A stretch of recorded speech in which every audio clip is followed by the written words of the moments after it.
of the core tenets of cinematic storytelling is visual symbolism. The editing of a scene, the movements of the characters, and the lighting of a frame are just a few ways in which the form of cinema itself can serve to communicate meaning to the audience. Similarly, details of a narrative and symbolic concepts within a film can often be hidden in the background within the set design. In this way, great depths of meaning can go relatively unnoticed by the majority of audiences because it does not directly serve the plot. By employing the inherently visual tool of concealing meaning and visual symbolism in the background of the frame, Joker enables its audience to understand its message more deeply as they give deeper attention to the details of the film itself.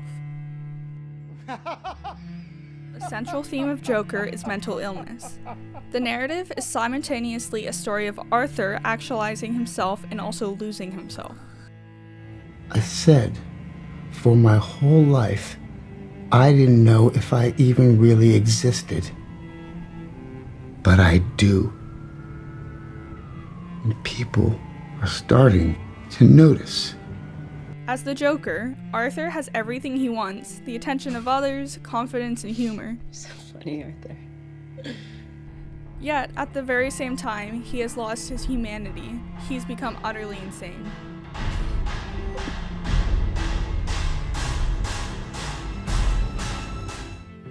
Let's take a look at how Joker uses tiny details to capture these themes. Part of what makes Joker's visual detail style so compelling is how the range of significance varies in these hidden details. Starting with the small details, we can see how Phillips is pulling from previous work in the Batman universe. Take Deborah Kane, for example, the social worker assigned to Arthur. Her name is both a reference to the pages of Andrew Vaux's 1995 novel Batman: The Ultimate Evil, but also shares a surname with one of Batman's creators, Bob Kane. This sort of reference is like a visual hyperlink. If a viewer is familiar with the background of these characters, they can make all sorts of connections to who this person is and what they represent. Used your adopted son and battered you. The next several examples of visual communication are significant to how we interpret and understand Joker. One commonly discussed fan theory is that all of the film's events are just taking place in Arthur's mind. It's not unheard of a film to have an unreliable narrator, and as the film almost entirely follows Arthur's perspective, it seems possible that this could be the case.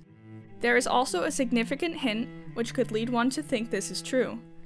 In the scene with Deborah Kane, the social worker, a clock can be seen in the background. In Arthur's brief flashback to the psych ward he was in, a clock is shown with the exact same time, 11:11. Whether this is meant to symbolically communicate that these two events are emotionally connected to Arthur, that this entire film is a result of Arthur's psychosis, or if this is merely an accident remains unclear. However, it does seem unlikely that this was unintentional, as so many other details of the Joker are clearly intentional. Let's take another look at visual hyperlinks in Joker.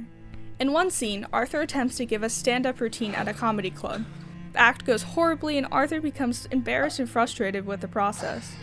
Arthur's failures as a comedian also directly lead to his becoming of the Joker. This scene then plays a pivotal role in his origin story. The name of the comedy club is Pogos, and it is a clear visual hyperlink meant to help an attentive viewer further appreciate the scene. Pogo was the stage name of John Wayne Gacy, a man who performed as a clown and produced several paintings about his stage persona. Gacy also assaulted and murdered over 30 individuals, and is thought to be part of the inspiration for the psychotic clown archetype. Joker's reference to this man is meant to connect the scene taking place on screen with the extensive backstory of Gacy. Another example of visual metaphor in Joker is the stairs sequence. This steep set of stairs in Gotham is shown as a metaphor for the city itself.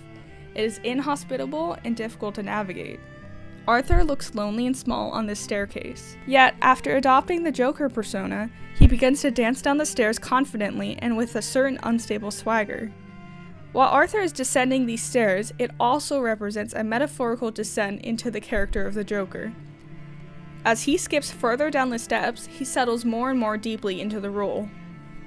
The last visual detail I want to analyze takes place near the start of the film, but it helps establish the central tension between Arthur's descent and the Joker's elevation. As Arthur stares at himself in the mirror, he contorts his face into a horrible smile and unnatural frown. While a smile or frown on their own may have no symbolic content, the over-exaggerated style of Arthur's face does closely resemble two iconic masks representing theater. These masks in turn represent the comedies and tragedies performed in classical theater. The message here is quite clear: both the comedy and the tragedy are reflected in Arthur's character. These small details hidden throughout the film, which are both hidden in the background and the center focus in some scenes, show how obscured messages and references can deeply enhance the meaning and interpretations of a film.